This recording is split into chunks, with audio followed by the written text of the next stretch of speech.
रविवार दिनांक 28 जून 2026 रोजी सकाळी 10 वाजता अटल स्मृती केंद्र सभागृहात बोरीवली पश्चिम येथे सुषमा स्वराज मंचातर्फे माधव भंडारी, ज्येष्ठ पत्रकार, सामाजिक कार्यकर्ते यांचे साम्यवादाचे भारताच्या परराष्ट्र धोरणावर परिणाम याविषयी व्याख्यान झाले. स्वातंत्र्यपूर्व आणि स्वातंत्र्यानंतर आपल्या ओघवत्या शैलीत त्यांनी उत्कृष्टरित्या संबोधित केले. त्यानंतर उपस्थित प्रेक्षकांनी प्रश्न विचारले, त्याला समर्पक उत्तरे देऊन कार्यक्रमाची सांगता झाली.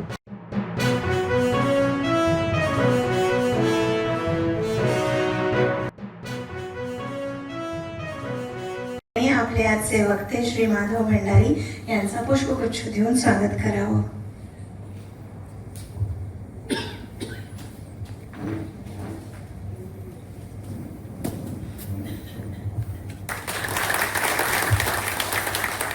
आपले अध्यक्ष श्री विलास भागवत सर,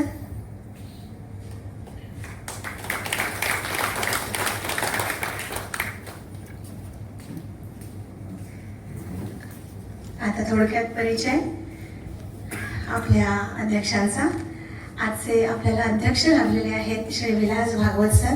व्यवसायाने इलेक्ट्रिकल इंजिनियर आहेत आणि लहानपणापासून संघाच्या मुशीत घडलेलं व्यक्तिमत्व आहे. ABVPचं त्यांनी 4 वर्ष पूर्ण वेळ काम केलेलं आहे आणि संघ प्रांत कार्यकारिणीचे सदस्य ते आहेत. असे अध्यक्ष आपल्याला लाभल्याबद्दल आम्हाला भाग्यवान समजतो. आजचे आपले वक्ते आहेत श्री माधव भंडारी. त्यांचा अल्प परिचय मी करून देईन. कोकणातील देवगड येथे त्यांचा जन्म झालेला आहे, परंतु त्यानंतर एक संवेदनशील सामाजिक कार्यकर्ता, लाखो सिंचनग्रस्तांचे प्रश्न कौशल्याने हाताळून यशस्वीपणे सोडवणारा लढाऊ नेता अशी त्यांची ओळख आहे. ग्रामीण भागातील तळागाळात काम करणाऱ्या सर्वपक्षीय कार्यकर्त्यांना आपला हक्काचा माणूस वाटावा अशा प्रकारे त्याचं कुशल संघटकाचं काम आहे. उत्कृष्ट पत्रकार आहेत ते, राजकीय भाष्यकार आहेत, विचारवंत, सिद्धहस्त लेखक, प्रभावी वक्ता असं विविधांगी कर्तृत्व असलेलं व्यक्तिमत्व आज आपल्याला वक्ता म्हणून लाभलं आहे. 2007 ते 2023 अशी 16 वर्ष त्यांनी महाराष्ट्र भाजपचा चेहरा म्हणून मराठी, हिंदी आणि इंग्रजी वृत्तवाहिन्यांवर त्यांचा वावर होता.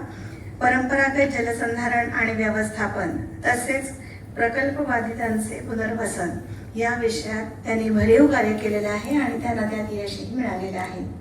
ह्याचं एक उदाहरण म्हणजे पंढरपूर जिल्ह्यातील बोहाळी दुष्काळी गावाचा त्यांनी संपूर्ण लोकसहभागातून शासनाकडून एकही कवडीची मदत न घेता कायापालट केलेला आहे. आणीबाणीच्या काळामध्ये जोखमीचे काम करण्यामध्ये त्यांचा सहभाग होता. त्यांनी लिहिलेल्या पुस्तकांपैकी अयोध्या, डाव्यांचा खरा चेहरा, पाकिस्तानच्या निर्मात्यांचं काय झालं अशी पुस्तके प्रकाशित झालेली आहेत. असे चतुरस्र व्यक्तिमत्व आपल्याला आज वक्ता म्हणून लाभलेले आहे. मी आजच्या अध्यक्षाला विनंती करते की त्यांनी त्यांचं मनोगत दोन शब्दात व्यक्त करावं आणि आपल्या कार्यक्रमाला पुढे न्यावं. माधवराव बोलतायत आणि समोर बसणं असंच कायम राहिलेलं आहे. क्वचित बैठकांमध्ये सोबत बसलेले, पण माधवराव वक्ते आहेत आणि मी अध्यक्ष आहे. एका अर्थाने माझ्या बायोडेटामध्ये एक मोठी ॲडिशन आहे असं मी समजतो. सातत्याने इतके महिने असा कार्यक्रम चाललेला आहे, त्याचा एक चांगला परिणाम असतो. पण मुंबईमध्ये एक आम्ही तरुण व्यावसायिकांचं 2016 पासून मासिक पेलन चालवतो, लोअर परेडला चालवतो आणि तिथे असेच अनेक विषय तरुणांसमोर ठेवत आलेलो आहे आणि त्यातून अशा एका अर्थाने बहुतेक वर्गातून मनुष्य घडत जातो आणि त्याचा आम्हाला खूप चांगला अनुभव झालेला आहे. म्हणजे 100वा कार्यक्रमाचा आम्ही खूप चांगल्या पद्धतीने साजराही केला होता. त्यातून कार्यकर्तेही मिळत गेलेले आहेत. मला आशा आहे की अशाच या सातत्याने घडणाऱ्या मालिकांमधून आपल्याला अधिक नवीन नवीन कार्यकर्ते मिळतील, नवीन नवीन माणसं जोडली जातील आणि एक आंदोलनाचं स्वरूप याला येईल असं मला वाटतं. मी शुभेच्छा देतो आणि थांबवतो.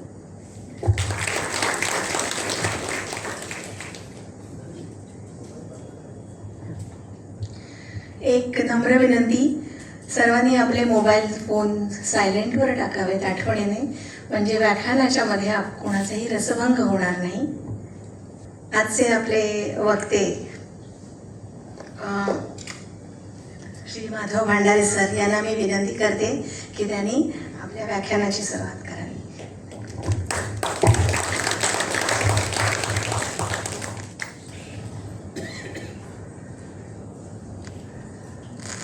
आजच्या कार्यक्रमाचे अध्यक्ष माझे खूप जुने मित्र विलास भागवत, आपल्या या सुषमा स्वराज मंचचे अध्यक्ष रवींद्रजी कट्टी, या उपक्रमाचे सर्व प्रमुख कार्यकर्ते आणि आपण बंधू भगिनी, सुरेंद्रजी साठेने जेव्हा मला या कार्यक्रमाबद्दल सांगितलं, मला उपक्रम थोडा ऐकून माहिती होता, त्यावेळेला मी त्याला फारसा विचार न करता हो म्हणालो. कारण एकतर आपण सुषमाजींच्या नावाने हा उपक्रम चालवतात आणि त्यातही भर जो देतात तो भारताच्या परराष्ट्र धोरणाशी संबंधित मुद्द्यांवरती काही ना काही व्याख्यानं व्हावीत ह्याच्यावर भर देता. हा दोन्ही गोष्टी मला खूप आवडलेल्या आहेत, भावलेल्या आहेत आणि त्याबद्दल हे काम गेली किती 3 वर्ष झाले ना, 3.5 वर्ष झाली. 3.5 वर्ष नियमितपणे करणाऱ्या आपल्या सगळ्यांना मी मनापासून आपलं अभिनंदन करतो आणि आपल्या पुढच्या वाटचालीला अधिक शुभेच्छा देतो. सुषमाजींच्या नावाने अशा तऱ्हेचा उपक्रम चालवण्याला एक खूप मोठं औचित्य आहे. मला माहिती नाही आपल्याकडे कधी त्याची चर्चा झाली की नाही, पण सुषमाजी या भारताच्या पहिल्या महिला परराष्ट्र मंत्री होत्या, पण त्याही पेक्षा सुषमाजीने भारताच्या परराष्ट्र व्यवहाराला पहिल्यांदा मानवी चेहरा दिला, माणुसकीचा आधार दिला आणि त्याच्यातून जगभर पसरलेल्या भारतीयांमध्ये आपल्या मातृभूमीबद्दल, आपल्या देशाबद्दल, मायभूमीबद्दल एक नवा विश्वास निर्माण करण्याच्या कामाला त्यांनी सुरुवात केली. आज आपण इंडियन डायस्पोरा हा शब्द खूप कौतुकाने वापरतो, सतत वापरतो आणि मोदीजींच्या प्रवासामध्ये, मोदीजींचे जे परराष्ट्र दौरे असतात त्याच्यामध्ये त्याचा प्रभाव आपल्याला दिसतो, पण त्याची सुरुवात सुषमाजींमुळे झाली याची नोंद फार क्वचित घेतली जाते आणि ती घेणं आवश्यक आहे. भारताच्या परराष्ट्र धोरणाला हे आवश्यक असलेलं वळण घेण्याचं काम हे सुषमाजींनी केलं आणि त्यामुळे त्यांच्या नावाने आपण हा मंच चालवतात आणि परराष्ट्र धोरणावरती वेगवेगळ्या वक्त्यांची व्याख्यानं आयोजित करण्याचा प्रयत्न करतात. या दोन्ही गोष्टींना खूप महत्त्व आहे, औचित्य आहे. त्याबद्दल पुन्हा एकदा मी आपल्या सगळ्यांचं अभिनंदन करतो. आजचा माझा विषय थोडासा काय म्हणूया त्याला, प्रदीर्घ लांबणीला लांबू शकतो असा आहे. कारण मी आता काही विशिष्ट 1-2 घटनांच्या संदर्भात बोलणं वगैरे असं काही करणार नाही. तर भारताच्या परराष्ट्र धोरणावर साम्यवादाचा नेमका काय परिणाम झाला हा मुख्य मुद्दा माझ्या आजच्या वक्तव्याचा आहे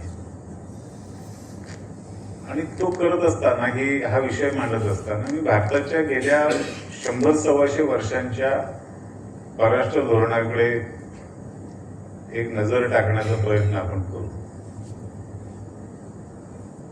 आपल्या मनात येईल की 100-125 वर्षांचा काय संबंध आला, आपला देश स्वतंत्र होऊन तर 77-78 वर्ष झाली. पण जेव्हा आपण पारतंत्र्यात होतो तेव्हा सुद्धा स्वातंत्र्य लढा उभारणाऱ्या आपल्या नेत्यांनी आपल्या परराष्ट्र धोरणाबद्दल काही ना काही भूमिका घेतल्या, कृती केली आणि त्याचे परिणाम, त्याचे धागेदोरे हे आजपर्यंत चालत आलेले आहेत. कोणतेही धोरण, कोणतेही राजकीय घटना, सामाजिक घटना ही एकटी दुपटी नसते, फुटकळ नसते. तिचे धागेदोरे मागे कुठेतरी जोडलेले असतात. कधी ते 50 वर्षापूर्वीचे असतात, कधी ते 500 वर्षापूर्वीचे असतात. पण हे धागेदोरे पूर्वी जोडलेले असतात. पूर्वीच्या कुठल्या तरी घटनांशी ती सूत्र जोडलेली असतात. तसंच आपल्या परराष्ट्र धोरणाचं आहे. आणि भारताच्या परराष्ट्र धोरणाची पहिली सुरुवात कुणी केली असं जर आपल्याला बघायचं झालं, शोधायचं झालं, तर ती सुरुवात लोकमान्य टिळकांनी केली. त्यांनी स्वातंत्र्य लढ्याची उभारणी करताना परदेशातून आपल्याला कुठून कुठून सहकार्य मिळू शकतं, मदत मिळू शकते, इंग्रजांच्या विरुद्ध लढण्यासाठी कोण कोण आपल्याला उपयोगी पडू शकतात, या सगळ्याची चाचपणी लोकमान्य करत होते. आणि त्यामुळे त्यांचं आयर्लंड मधले जे आयर्लंडच्या स्वातंत्र्याची चळवळ चालवणारे नेते होते, कार्यकर्ते होते, त्यांच्याशी लोकमान्यांचा संपर्क होता. जर्मनी मधले जे लोक इंग्लंडच्या विरोधात होते, त्यांच्याशी लोकमान्यांचा संपर्क होता. एवढंच नाही, लेनिनशी सुद्धा संपर्क होता. त्यावेळेला साम्यवाद प्रस्थापित व्हायचा होता. पण लेनिनशी संपर्क ठेवणारा आणि लेनिनने ज्याची नोंद घेतली नंतर सुद्धा असा पहिला भारतीय नेता लोकमान्य टिळक होते. आणि तेवढ्या एका सूत्राच्या आधाराने भारतातले कम्युनिस्ट लोकमान्य टिळकांना कम्युनिस्ट ठरवण्याचा प्रयत्न करतात, जे पूर्णपणे चुकीचं आहे. पण यातलं एक लक्षात ठेवलं पाहिजे की लोकमान्यांची जेव्हा जन्मशताब्दी झाली 1956 साली, तेव्हा भारताच्या अगोदर रशियन भाषेमध्ये लोकमान्यांचं चरित्र प्रसिद्ध झालं. आणि त्यानंतर भारत सरकारने प्रसिद्ध केलेलं चरित्र नंतर काही दिवसांनी प्रसिद्ध झालं. पण रशियन भाषेतलं चरित्र हे रशियन सरकारने प्रसिद्ध केलं होतं. म्हणजे लोकमान्यांचा परराष्ट्र व्यवहार हा किती सखोल आणि प्रभावी होता, त्याचं हे उदाहरण आहे. आणि परत तिथे साम्यवादाचा लांबून लांबून का होईना पण संबंध आहे. लोकमान्यांचे नेपाळशी संबंध होते, लोकमान्यांचे पूर्व भागातल्या काही देशांशी संबंध होते. त्याच्या पुढच्या काळामध्ये किंवा त्याच सुमाराला रासबिहारी घोषांसारखे जे लोक उभे राहिले की ज्यांनी परदेशात जाऊनच भारताच्या स्वातंत्र्यासाठी लढा उभारण्याचा प्रयत्न केला. तो एक वेगळा प्रवाह होता, वेगळा प्रयत्न होता. लोकमान्यांच्या नंतर जेव्हा काँग्रेस महात्मा गांधींच्या सूत्राने चालायला लागली, तेव्हा महात्मा गांधींनी स्वतः काही फार मोठं परराष्ट्र संबंध प्रस्थापित करणं, त्याविषयी बोलणं वगैरे असं काही केलेलं नाही. पण त्यांच्या वतीने पंडित जवाहरलाल नेहरू हे परदेशात वावरत असत आणि त्यांना, पंडित जवाहरलाल नेहरूंना पंतप्रधान पदासाठी पहिली पसंती महात्मा गांधींनी जी दिली ती ह्यासाठी दिली की ते आंतरराष्ट्रीय राजकारणात वावरतात, त्यांना आंतरराष्ट्रीय राजकारणाची माहिती आहे आणि पंतप्रधानाला आंतरराष्ट्रीय राजकारण माहिती असावं लागतं. हे बरोबर आहे. आणि म्हणून त्यांनी पंडित नेहरूंना पंतप्रधान पदासाठी पसंती दिली. आणि तिथून साम्यवाद आणि भारताचं परराष्ट्र धोरण यांची एक सांगड सुरू झाली.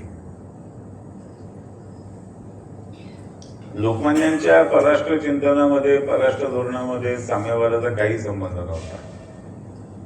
ते जगातल्या विविध विचारधारांची जाणीव ठेवत होते, नोंद ठेवत होते, त्या समजून घ्यायचा प्रयत्न करत होते आणि त्याचा भारताला काय उपयोग आहे, भारताला त्याचा कसा फायदा करून घेता येईल त्याचा विचार करत होते. त्याच्यामुळे त्यांच्यासाठी आयर्लंडमधली स्वातंत्र्याची चळवळ आणि रशियामधली शेतकरी कामगारांची चळवळ या दोन्ही गोष्टी सारख्याच होत्या. ते काही मार्क्सचा प्रभाव त्यांच्यावर काही नव्हता. नेहरूंच्या बाबतीत तसं नव्हतं. नेहरूंचं सगळं शिक्षण हे इंग्लंडमध्ये झालं. ते जिथे झालं ते शिक्षण केंद्र हे एका विशिष्ट पद्धतीने उभं राहिलेलं शिक्षण केंद्र होतं. आणि त्या उभं राहत असणाऱ्या त्या शिक्षण केंद्रामधला एक धागा, एक पैलू हा होता की त्यांच्या मूळ उद्दिष्टांमध्ये भारतामधली हिंदू संस्कृती, भारतातला हिंदू समाज मोडून काढणं हा मुद्दा होता.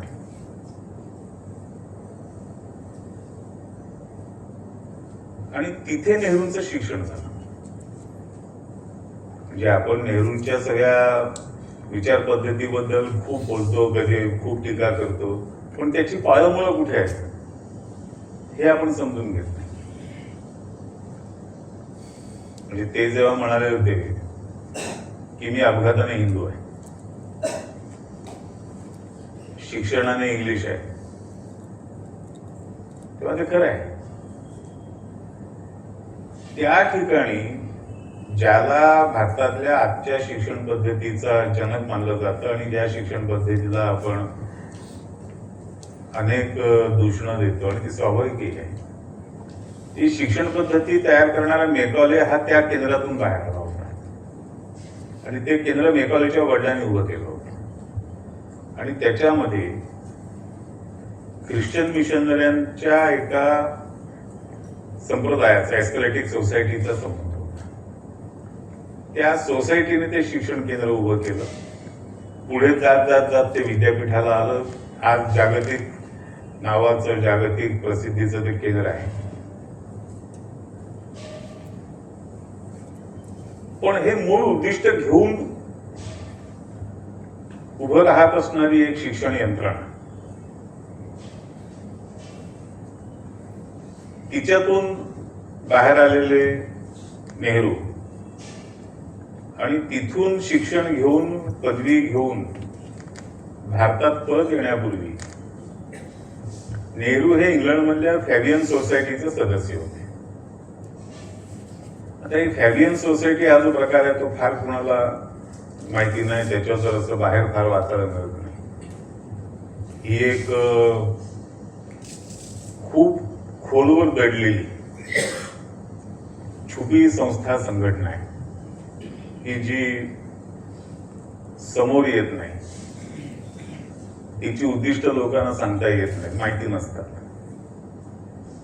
ज्याला खऱ्या अर्थाने सिक्रेट ऑर्गनायझेशन म्हणता येईल अशा छुप्या संघटनांपैकी ती एक संघटना आहे. आणि ही फॅबियन सोसायटी ही त्या एस्कलेटिक सोसायटीच्या प्रयत्नांमधून जन्माला आली. आणि तिचं उद्दिष्ट होतं समाजवाद. त्यांनी त्यांच्या समाजवादाला नाव दिलं होतं फॅबियन सोशलिझम. फॅबियन सोशलिझम हा मार्क्सिझम पेक्षा वेगळा आहे, पण शेवटी ती साम्यवादाचाच एक वेगळा पैलू आहे, वेगळं अंग आहे. मार्क्स सुद्धा स्वतःच्या तत्वज्ञानाला साम्यवाद म्हणत नाही, समाजवादच म्हणतो. लेनिन, स्टॅलिन सुद्धा आपल्या विचारांना समाजवादच म्हणतात, साम्यवाद म्हणत नाही.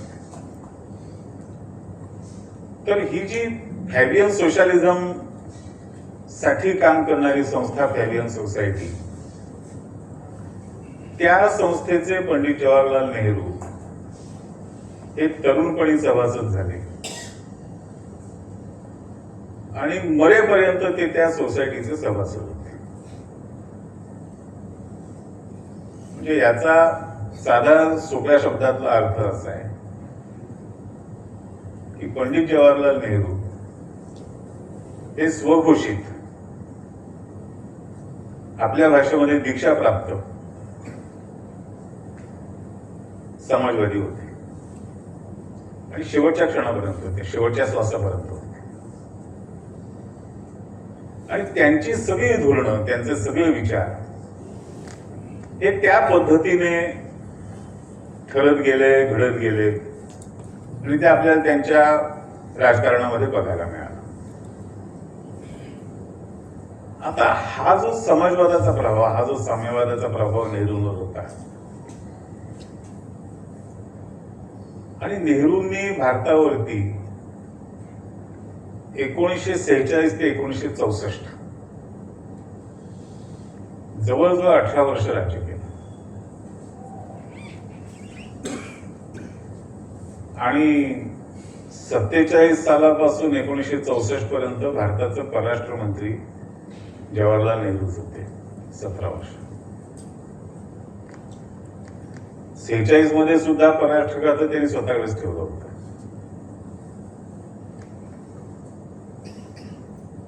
म्हणजे भारताच्या जडणघडणीच्या पहिल्या 17-18 वर्षांमध्ये भारताचं परराष्ट्र धोरण ठरवण्याचं काम हे पंडित नेहरूंनी एक हाती केलं आणि त्याच पायावर नंतरची पुढची वाटचाल होत राहिली. खरं तर त्यावेळेला भारताच्या परराष्ट्र धोरणाची साधक बाधक चर्चा ही भारताच्या संसदेमध्ये, भारताच्या जनतेमध्ये, सार्वजनिक व्यासपीठांवर होऊन त्याच्यातून त्या धोरणाला काही दिशा मिळायला हवी, काही आकार मिळायला हवा, पण तसं झालं नाही. आणि परराष्ट्र धोरण ठरवताना वेगळ्या मुद्द्यांचा विचार व्हावा असा आग्रह धरणारे नेते त्या काळात होते. कोणी नव्हते अशातला भाग नाही. म्हणजे खुद्द सरदार पटेल होते, भारताचे उपपंतप्रधान होते. त्यांनी परराष्ट्र धोरणाबद्दल अनेक मौलिक सूचना मांडल्या होत्या. त्या कागदोपत्री उपलब्ध आहेत. त्यांनी भारताच्या स्वीकारलेल्या परराष्ट्र धोरणामधल्या अनेक त्रुटी, अनेक चुका या त्या वेळेला नोंदवल्या होत्या आणि त्याचे तोटे काय, त्याचे धोके काय हे नोंदवलं होतं. पुढच्या काळामध्ये सरदार पटेलांनी केलेली भाकीतं, सरदार पटेलांनी व्यक्त केलेल्या शंका या जवळजवळ 80-90% खऱ्या ठरल्या, पण त्याची दखल त्यावेळेला घेतली गेली नाही. डॉक्टर श्यामाप्रसाद मुखर्जींनी या संदर्भामध्ये एक खूप वेगळी भूमिका मांडली होती, ती सरदार पटेलांनी सुद्धा मांडली नव्हती. पण डॉक्टर मुखर्जींच्या भूमिकेचा कुठेही विचार केला गेला नाही. आपल्याला लक्षात येत नाही किंवा आपल्याला कल्पना नाही, पण त्यावेळेचे सरसंघचालक परमपूजनीय गुरुजींनी सुद्धा या संदर्भामध्ये काही भूमिका मांडल्या होत्या, काही सूचना केल्या होत्या आणि त्यांचा विचार सरकारने केला पाहिजे, त्याच्यावर चर्चा झाली पाहिजे हा आग्रह धरला होता. पण पूजनीय गुरुजींच्या बाबतीत तर नेहरूंचं वागणं हे फारच विलक्षण होतं, शत्रुत्वाचं होतं. आणि त्याला कारण बीबीसी होती. कारण संघबंदी जेव्हा 1950 मध्ये उठली आणि नंतर गुरुजींचा जो दौरा झाला तो अभूतपूर्व झाला. त्यावेळेला पूजनीय गुरुजींचं झालेलं स्वागत आणि त्याने मांडलेल्या भूमिका या सगळ्याचं वर्णन करताना बीबीसीने असं म्हटलं होतं की पंडित नेहरूंना पर्याय ठरू शकणारं नेतृत्व भारतात उभं राहिलेलं आहे. आणि हे रेकॉर्ड आहे, उपलब्ध आहे. आता आपल्याला पर्याय ठरू शकणारा नेता उभं राहणं हे नेहरूंसारख्या माणसाला झेपणं अशक्य होतं. त्यामुळे गुरुजी हे पंडित नेहरूंचे क्रमांक 1चे शत्रू होते. त्यामुळे त्यांनी काही सुचवलं तर ते मान्य करण्याचा, विचार करण्याचा मुद्दा सुरू होत नव्हता. एक थोडं विषयांतर झालं. पण सरदार पटेल, डॉक्टर श्यामाप्रसाद मुखर्जी, पूजनीय गुरुजी ह्यांनी परराष्ट्र धोरणाबद्दल केलेल्या सूचना काय होत्या आणि त्या न स्वीकारण्याचं पंडित नेहरूंचं कारण काय होतं हे जर आपण बघायला गेलो तर त्याच्यामध्ये आपल्याला हा समाजवादाचा, साम्यवादाचा प्रभाव हे त्यातलं एक कारण आपल्याला समोर येतं. या तिघांचं मूळ म्हणणं काय होतं की भारताचं परराष्ट्र धोरण हे पूर्णपणे स्वतंत्र असलं पाहिजे. कुणाचाच प्रभाव त्याच्यावर असता कामा नये. इंग्लंडचा असता कामा नये, अमेरिकेचा असता कामा नये, रशियाचा असता कामा नये. आणि त्याच्याच बरोबर भारताचा सांस्कृतिक इतिहास जो आहे, हजारो वर्षांचा सांस्कृतिक इतिहास, म्हणजे 5-10 वर्ष सोडून द्या, पण किमान 2000 वर्षांचा जो जगाला ज्ञात असलेला सांस्कृतिक इतिहास आहे, ज्याच्यामधून भारताने जगातल्या विविध देशांशी खूप चांगल्या पद्धतीने संबंध प्रस्थापित केलेले होते, राखलेले होते. त्याच्यामध्ये मुख्यतः बौद्ध धर्माचा प्रभाव होता आणि बौद्ध धर्माचा प्रभाव स्वीकारलेले, हिंदुत्वाचा प्रभाव स्वीकारलेले जे देश जगभरामध्ये आहेत की जे त्या पद्धतीने विचार करतात, गौतम बुद्धाच्या विचाराच्या आधाराने विचार करतात. काही ठिकाणी महावीर जैनांचा विचाराच्या आधाराने विचार करायला बघतात. असे जे देश आहेत जे भारताकडे आपली पुण्यभूमी म्हणून बघतात, त्या देशांना अधिक प्राधान्य देऊन, त्या देशांशी संबंध वाढवून भारताने आपलं स्वतःचं परराष्ट्र धोरण ठरवलं पाहिजे, असं एक सूत्र या तिघांच्याही मांडणीमध्ये होतं. सरदार पटेलांनी ते फार थोड्या ह्याच्यात मांडलं, पण डॉक्टर मुखर्जी आणि पूजनीय गुरुजींनी तर हे खूप विस्ताराने मांडलं. आणि डॉक्टर मुखर्जींनी त्याच्यासाठी प्रयत्न केले. डॉक्टर मुखर्जींनी त्या काळामध्ये जगातल्या ज्या ज्या देशांमध्ये बौद्ध धर्माचा प्रभाव आहे, त्या सर्व देशांची पहिली परिषद भारतात डॉक्टर मुखर्जींनी भरवली.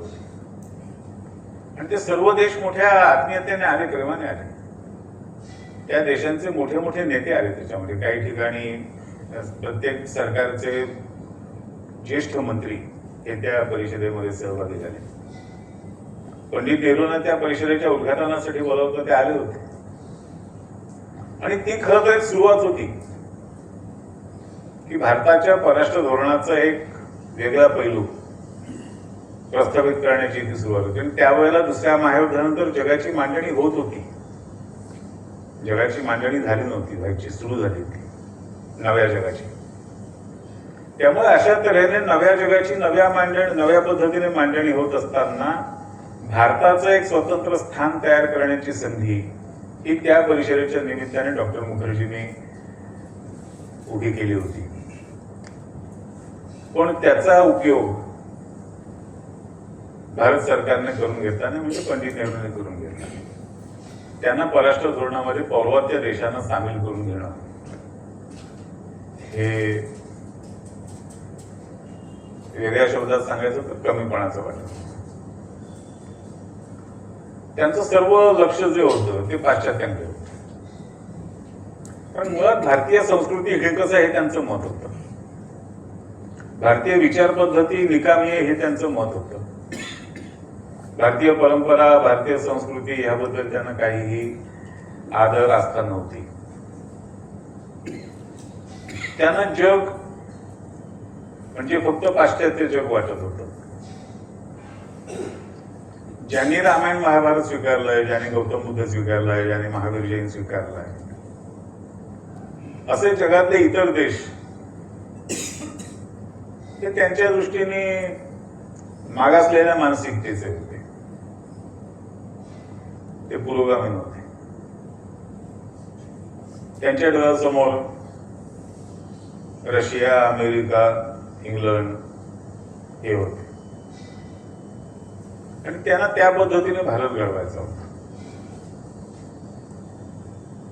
त्यामुळे ज्याने सामूहिकपणेच हा सगळा विषय बाजूला सारला, त्याच्यावरती पडदा टाकला.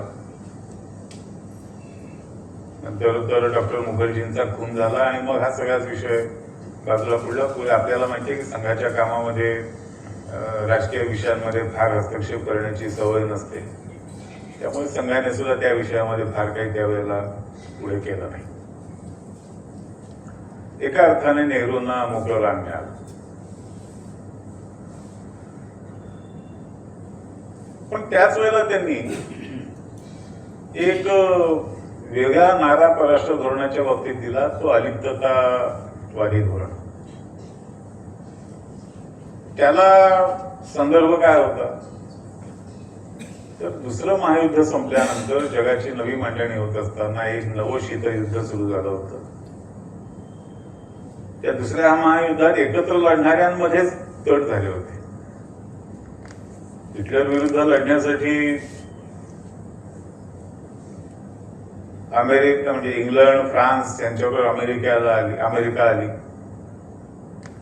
आणि नंतर अमेरिकेबरोबर रशिया सुद्धा आला. आणि या चौघांनी दोस्त राष्ट्रांनी मिळून हिटलर मुसोलिनीचा पराभव केला. दुसरं महायुद्ध संपलं आणि दुसरं महायुद्ध संपल्याबरोबर या दोस्त राष्ट्रांमधला देवाणघेवाण बाहेर आला सुरू झाला आणि अमेरिका केंद्रित एक जग आणि रशिया केंद्रित दुसरं जग अशी विभागणी जगाची आपोआप झाली. हे नुसते राष्ट्र केंद्रित नव्हतं, तर हे विचार आणि आर्थिक विचारांशी केंद्रित व्यवस्था होती. अमेरिका ही भांडवलदारी अर्थव्यवस्था, त्याला अनुकूल अशी राज्य व्यवस्था, राजकीय व्यवस्था. तर रशिया ही भांडवलदारी नाकारून, भांडवलशाही नाकारून साम्यवादाची रचना करण्यासाठी उभे राहिलेलं देश, उभं राहिलेलं राष्ट्र, त्या पद्धतीची राजकीय व्यवस्था. वरकरणी दिसायला अमेरिकेमध्ये लोकशाही होती, रशियामध्ये लोकशाही नव्हती. मी वरकरणी हा शब्द मुद्दाम वापरला कारण अमेरिकेची लोकशाही सुद्धा किती प्रमाणात लोकशाही आहे हा एक संशोधनाचा विषय. पण ती रशियासारखी खुलेआम प्रच्छन्न हुकुमशाही नाही, एवढाच फरक. तर आणि रशियाच्या सगळ्या मांडणीला साम्यवादाचं झालं होती, साम्यवादाचा मुलामा होता. त्यामुळे एका बाजूला भांडवलशाही विरुद्ध समाजवाद, एका बाजूला लोकशाही विरुद्ध हुकुमशाही, अशा पद्धतीने या लेवल्समध्ये जगाची विभागणी त्या काळामध्ये केली जात होती आणि त्यातलं शीतयुद्ध सुरू झालं होतं. आणि त्याने जवळजवळ सगळं जग हे त्याच्यामध्ये ओढलं गेलं होतं. एकतर तुम्ही अमेरिकेच्या बरोबर असाल, नाहीतर तुम्ही अमेरिकेचे शत्रू असाल. एकतर तुम्ही रशिया बरोबर असाल, नाहीतर रशियाचे शत्रू असाल. इतकं तो ब्लॅक अँड व्हाईट प्रकार होता. त्या सगळ्यामध्ये नेहरूंनी एक वेगळा पंथ स्वीकारण्याचा प्रयत्न केला. त्यांनी त्याला नाव दिलं अलिप्ततावाद, नॉन अलाइन्ड, की आम्ही अमेरिकेच्याही गोटात नाही, आम्ही रशियाच्याही गोटात नाही. एका दृष्टीने योग्य भूमिका होती, आवश्यक भूमिका होती. कारण कुणाही एका गटाबरोबर, कोणाही एका पंथाबरोबर फरफटत जाण्याची आपल्याला काही गरज नव्हती. आणि त्या दृष्टीने विचार केला तर नेहरूंनी घेतलेली भूमिका ही तर्कसंगत होती, योग्य होती, कालोचित होती. पण ती खरंच तेवढी अलिप्ततावादी होती का, हे जेव्हा आपण तपासायला लागतो तेव्हा त्याच्यामधल्या अनेक घोटाळे आपल्या लक्षात येतात. की हे म्हणत असताना नेहरूंनी ज्यांना जवळ केलं होतं ते कोण होते, तर इजिप्तचा नासेर होता, युगोस्लावियाचे टिटो होता. हे दोघेही समाजवादीच होते, साम्यवादीच होते. फक्त त्यांचं रशियाशी पटत नव्हतं म्हणून ते बाजूला होते. पण कोणताही वेगळा आर्थिक विचार, कोणत्याही प्रकारची वेगळी राजकीय पद्धती, कार्यपद्धती, राजकीय विचार हा या दोघांकडे नव्हता. या दोघांच्या आर्थिक राजकीय विचारांचा आधार हा साम्यवाद, समाजवादच होता. त्यामुळे त्या अर्थाने नेहरूंनी सुरुवात केलेली अलिप्ततावादाची जी काही भूमिका होती ती खऱ्या अर्थाने अलिप्त नव्हती. आणि त्यामुळे त्याच्यातले दोष हे ताबडतोब उघडे पडायला लागले. आणि दुसऱ्या बाजूला जागतिक व्यवहार करताना, आंतरराष्ट्रीय व्यवहार करताना नेहरूंनी साम्यवादी देशांना झुकतं माप दिलं. साम्यवादी देशांबरोबर संबंध वाढवण्यासाठी वाटेल त्या तडजोडी केल्या. आणि त्याच वेळेला अमेरिकेसारख्या भांडवलदारी देशाकडून आर्थिक आणि राजकीय मदतीची अपेक्षा आहे.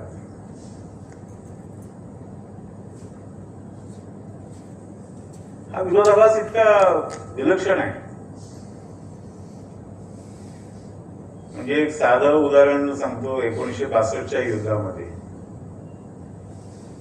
जेव्हा आपण म्हणजे चीनने आपल्यावर हल्ला केला आणि चीनचं आक्रमण हे विलक्षण दमदार आक्रमण होतं. प्रचंड संख्या आणि प्रचंड शस्त्रबळ आणि प्रचंड तयारी असं सगळं करून चीनने जे आक्रमण केलं ते त्याचं जेव्हा स्वरूप लक्षात आलं तेव्हा पंतप्रधान नेहरू सकट भारत सरकार तेव्हाच ते पूर्णपणे हादरून गेलं. त्या परिस्थितीत आपण काय करायचं हे त्यांना सुचलं नाही. त्या आक्रमणाच्या संदर्भात आकाशवाणीवर बोलताना नेहरूंनी आसामला निरोप देऊन टाकला की माय हार्ट गोज विथ यू. म्हणजे आसाम भारतातून तोडलं गेलं हे नेहरूंनी युद्धाच्या 3-4 दिवशी मनापासून स्वीकारून टाकलं होतं. आणि अशा परिस्थितीमध्ये मदत मागण्यासाठी ते कुणाकडे गेले? ते गेले अमेरिकेकडे. त्यावेळी ते रशियाकडे नाही गेले. आणि अमेरिकेकडे त्यांनी मदत मागताना जी पत्र लिहिली ती पत्र आजही उपलब्ध आहेत. भारताच्या पंतप्रधानांनी अमेरिकेच्या राष्ट्राध्यक्षाला या पद्धतीने लिहिलेलं पत्र वाचताना आजही आपल्याला ज्या यातना होतात त्या वर्णन करण्यापलीकडच्या आहेत.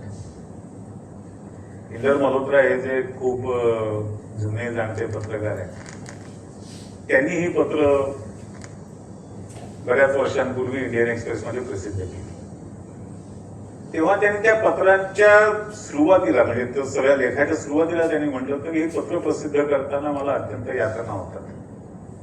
हे पत्र वाचताना आजही माझ्या डोळ्यामध्ये पाणी येतं की माझ्या देशाच्या पंतप्रधानांनी या पद्धतीने अमेरिकेच्या राष्ट्राध्यक्षाने याचना करावी हा विचारही मी करू शकत नाही. पण ती पत्र आहेत. आणि हा तर नेहरूंच्या परराष्ट्र धोरणाचा मोठा पूर्ण पराभव होता. आणि त्याच वेळेला साम्यवादाच्या प्रभावामुळे नेहरूंचं परराष्ट्र धोरण जे आंधळ्या पद्धतीने चाललं त्याचा हा नमुना होता. खरं तर त्यावेळेला परिस्थिती अशी होती की रशिया आणि चीन यांचे संबंध पूर्ण बिघडलेले होते. माओला रशियापासून वेगळं व्हायचं होतं. त्याला स्वतःचं साम्राज्य उभं करायचं होतं. रशियाला ते मान्य नव्हतं. त्यांना माओला मोडून काढायचं होतं. आणि जर ही मेख त्या काळातल्या परराष्ट्र धोरणाशी वावरणाऱ्या अनेकांना माहिती होती. त्यांनी ती नेहरूंना सांगितलेली सुद्धा होती. पण नेहरू त्यावेळेला या भ्रमात होते की समाजवादी राष्ट्र कधी कोणावर आक्रमण करत नाही. म्हणजे काय तर चीन आपल्यावर आक्रमण करणार नाही. चीन समाजवादी आहे. आपण समाजवादी आहोत म्हणून चीन आपल्यावर आक्रमण करणार. आणि चीन आपल्यावरती 1949 पासून आक्रमण करत होता. सांगून करत होता. जाहीर करत होता. 1949 साली माओने ज्या दिवशी चीनची सत्ता हातात घेतली त्या दिवशी त्याने तियाननमेन चौकामध्ये जे भाषण केलं त्या चौकात त्याने सांगितलं होतं की चीनच्या हाताचा पंजा तळवा जो आहे तो तळवा चीनशी जोडून घेणं हे आमचं ऐतिहासिक कर्तव्य आहे. आणि तो तळवा तो पंजा म्हणजे काय तर त्याच्यामध्ये सिक्कीम होतं, नेपाळ होतं, तिबेट होतं, लडाख होतं. 49 मध्ये त्याने जाहीर भाषणात सांगितलं होतं. लपून छपून काय केलं नव्हतं. ते भाषण आजही उपलब्ध आहे. पण हे 49 साली राज्य हातात घेताना, सत्ता हातात घेताना मावाने केलेलं भाषण हे नेहरूंनी विचारात घेतलं नाही. त्यांनी हेच डोक्यात ठेवलं होतं की समाजवादी राष्ट्र कुणावर आक्रमण करत नाही. आणि त्यांची पत्र आहेत. त्यांनी याच भाषेमध्ये पूजनीय गुरुजींना उत्तर दिलं होतं, जाहीरपणे दिलं होतं. त्यांनी गुरुजींच्या पत्राला उत्तर नाही दिलं, पण त्यांना त्यांनी युद्धखोर ठरवलं होतं, वॉरमॉंगर ठरवलं होतं, लिनाटिक ठरवलं होतं.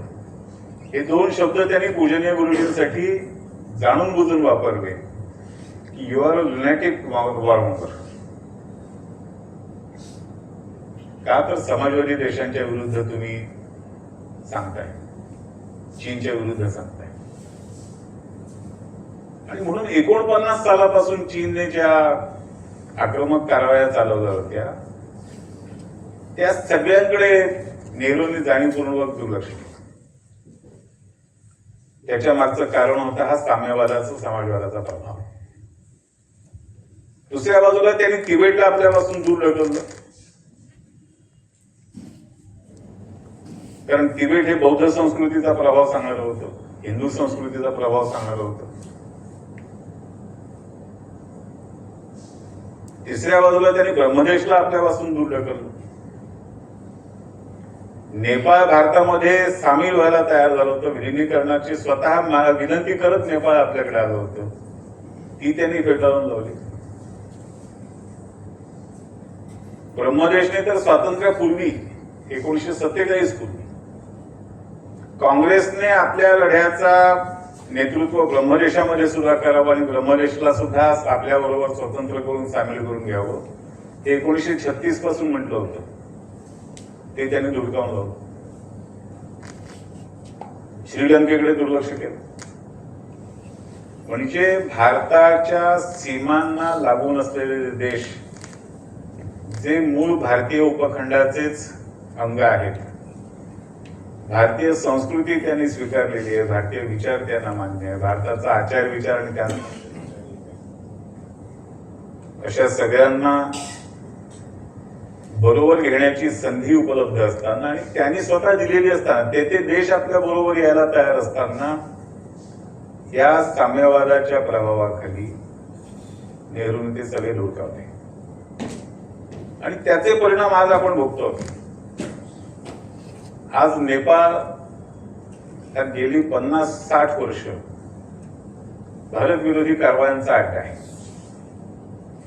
नेपाळ सरकार भले त्यात काही करत नसेल, पण भारताविरुद्ध छुप्या कारवाया करणारा ISI असेल, CIA असेल, KGB असेल, या सगळ्यांचे अड्डे नेपाळमध्ये आहेत. ब्रह्मदेशामधून आपल्यावरती चालणारे आक्रमण, त्याचा अनुभव आपण घेतो. श्रीलंकेने आपल्याला किती त्रास दिला तो आपण अनुभवतो. आणि हा परराष्ट्र धोरणाचा भाग आहे ना. कुठल्याही देशाचं परराष्ट्र धोरण हे काही लगतच्या देशांना सोडून आखलेलं परराष्ट्र धोरण असू शकत नाही. लगतच्या देशांना आधी विचारात घेऊन मग आमच्या देशांचा विचार करावा लागतो. तसं न करता लगतच्या देशांना आपल्यापासून दूर ढकलण्याचं काम करत करत हे परराष्ट्र धोरण ठरवलं गेलं. यातला विरोधाभास इतका मोठा आहे की एका बाजूला डॉक्टर श्यामाप्रसाद मुखर्जी भारतीय विचार मानणाऱ्या, भारतीय संस्कृती मानणाऱ्या राष्ट्रांचा संघ उभा करण्याची कल्पना मांडत होते, आणि त्यावेळेला पंडित नेहरू आग्रहाने ब्रिटिश कॉमनवेल्थ मध्येच राहिले होते. आजही आपण अजून कॉमनवेल्थ मध्ये आहोत, आणि म्हणून इंग्लंडमध्ये आपला राजदूत नसतो, आपला हाय कमिशनर असतो, अँबॅसेडर नसतो.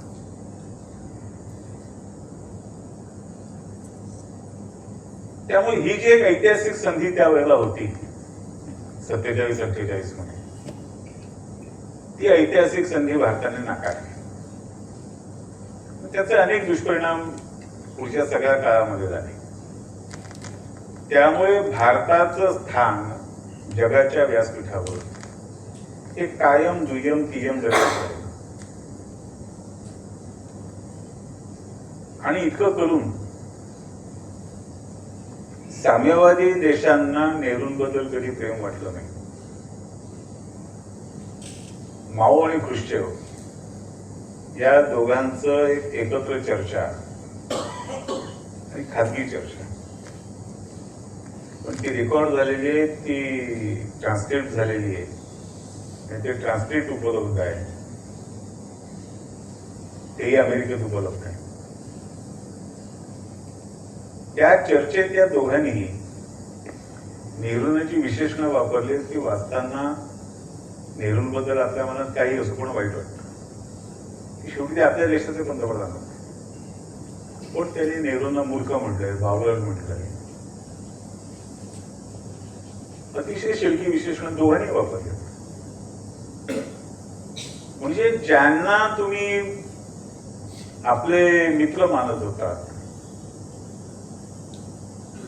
ते आपले मित्र कधीच नव्हते, तुमचे मित्र कधीच नव्हते, तुमचे हितचिंतक कधीच नव्हते.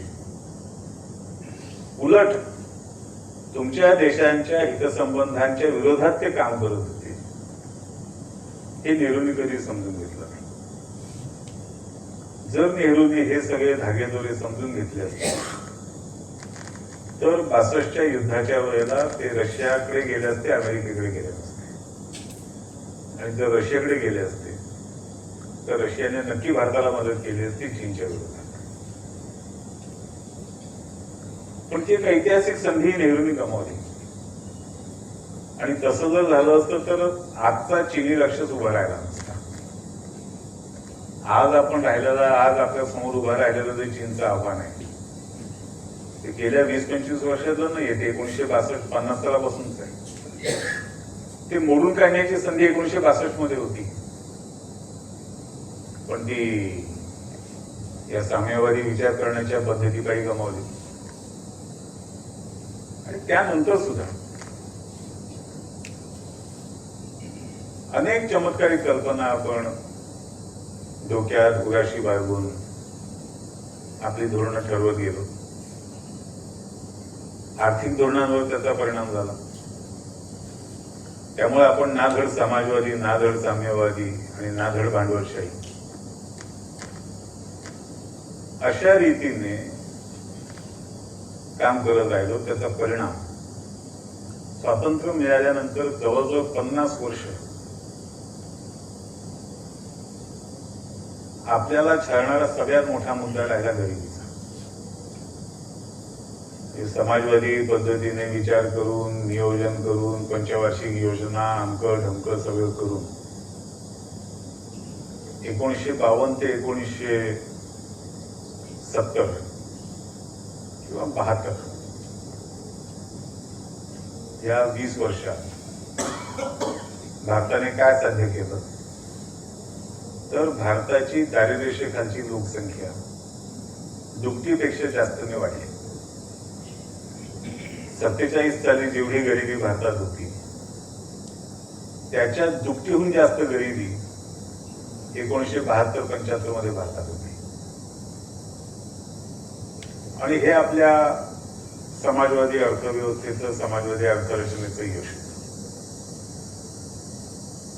ज्या निवडणुकीमध्ये इंदिरा गांधींनी गरिबी हटावचा नारा दिला आणि ती निवडणूक प्रचंड बहुमताने जिंकली 71 मध्ये, त्या निवडणुकीनंतर 77 पर्यंत 6 वर्षात भारताच्या दारिद्र्यरेषेखालच्या लोकसंख्येमध्ये जवळजवळ 11% वाढ झाली गरिबी हटवतात.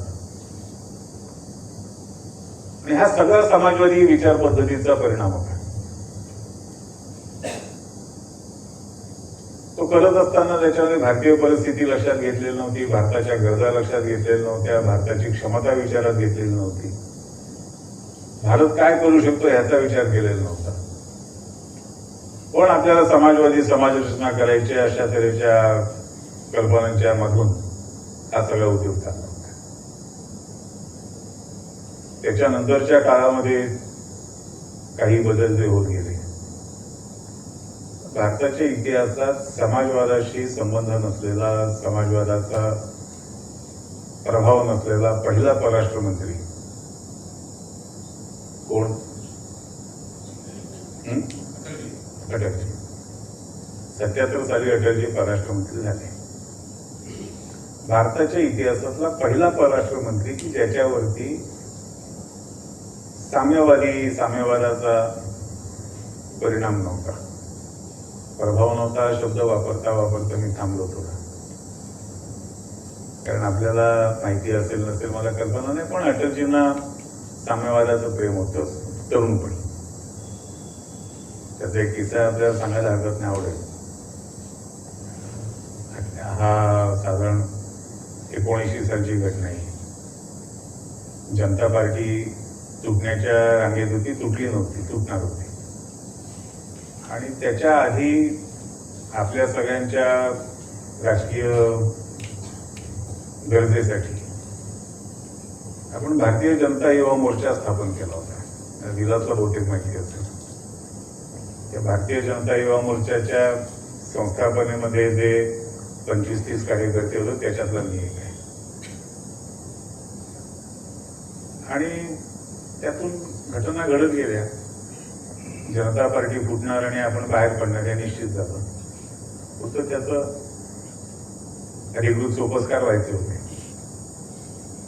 त्याच्या अगोदर आम्ही महाराष्ट्रातल्या, मुंबईतल्या भारतीय जनता युवा मोर्चाच्या कार्यकर्त्यांचा एक अभ्यास वर्ग घेतला. त्यावेळेला काय आम्ही किती सगळे मिळून त्याचे 30-35 जण होतो त्याला. आणि त्याच्या उद्घाटनाला आम्ही खूप प्रयत्न करून वसंतराव भागवत, उत्तमराव पाटील या दोघांनाही मध्यस्थी घालून अटलजींना आणलं होतं. आणि अटलजींनी त्याचं उद्घाटन केलं. ते उद्घाटन करताना अटलजींनी जे उद्बोधन केलं त्याच्यामध्ये अभ्यास वर्गाचं महत्व सांगितलं आणि अभ्यास काय करायचं हेही सांगितलं. त्याच्यात ते म्हणाले की तुम्ही आपल्या विचारांचा अभ्यास कराल तो करा, नक्की करा, पण साम्यवादाचा, कम्युनिझमचा, सोशलिझमचा अभ्यास करा आणि तो करायला विसरू नका, त्याच्यामध्ये गडबड करू नका. आणि ते म्हणताना त्यांनी एक फार गमतीदार विधान केलं. आणि एक बात पक्की समजलो, जो जवानी में कम्युनिस्ट नहीं है या कम्युनिस्ट नहीं बनता है उसके दिल की हालत ठीक नहीं है, और जवानी के बाद 40 की उम्र के बाद भी जो कम्युनिस्ट रहता है उसकी दिमागी हालत सही नहीं है. असं एक खूप सुंदर त्यांनी आम्हाला साम्यवादाच्या सगळ्या विचारांचा प्रभाव आणि मर्यादा याचं नेमकं मांडणी अटलजींनी त्या 2 वाक्यांमध्ये केली होती की एका वयामध्ये साम्यवादाचा विचार हा नक्की आकर्षक असू शकतो, प्रभावी असू शकतो आणि तो असला तर त्याच्यात काही गैर नाही. पण एका वयानंतर त्यातला फोलपणा लक्षात येतो, एका वयानंतर त्यातलं वैयक्त्य लक्षात येतं आणि मग त्यातून तो विचार सोडून द्यावा लागतो.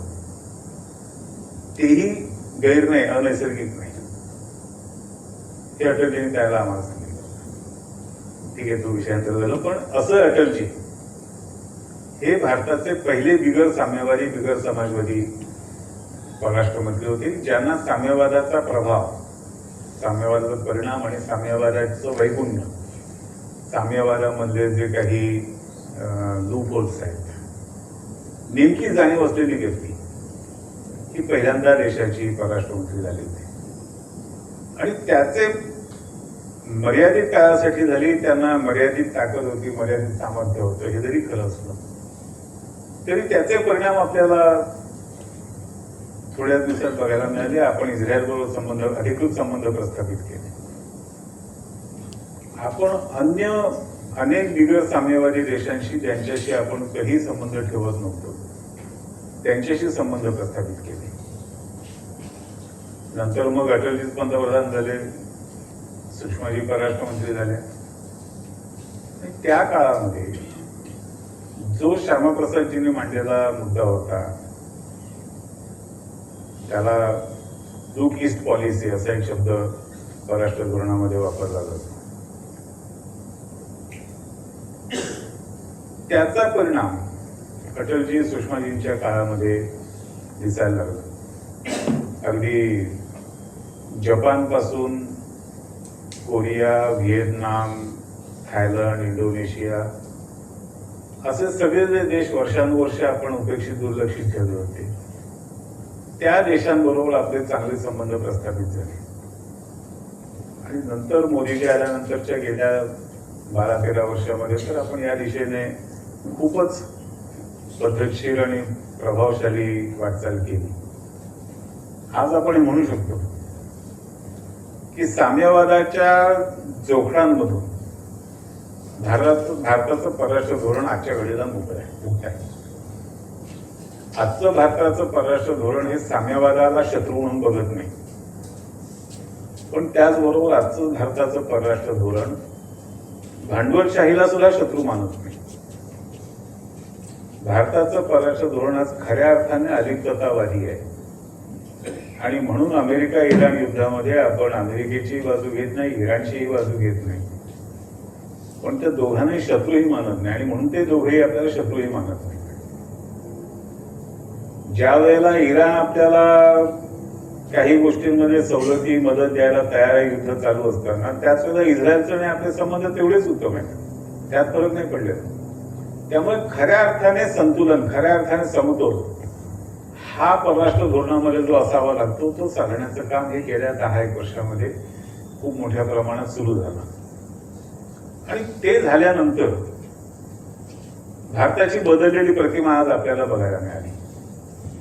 ज्या वेळेला अशा पद्धतीचं संतुलित समतोल असलेलं परराष्ट्र धोरण आपण स्वीकारतो आणि त्याच्या पाठीमागे आर्थिक ताकद उभी करतो, या सगळ्यात एक महत्वाचा मुद्दा चर्चा करणारे सगळेजण नजरेआड करतात किंवा काही जणांच्या नजरेत येत नाही. तो असा आहे की गेल्या 10 वर्षांमध्ये भारताची गरिबी ही झपाट्याने कमी झाली. आज ज्याला अत्यंत दारुण गरिबी म्हणून, अतिशय वाईट गरिबीच्या परिस्थितीत असलेली लोकसंख्या ही साधारणपणे 5% आसपास आहे. आणि गरिबीच्या आगे मागे घोटाळणारी लोकसंख्या विचारात घेतली तर ती साधारण 10 ते 12% आसपास आहे.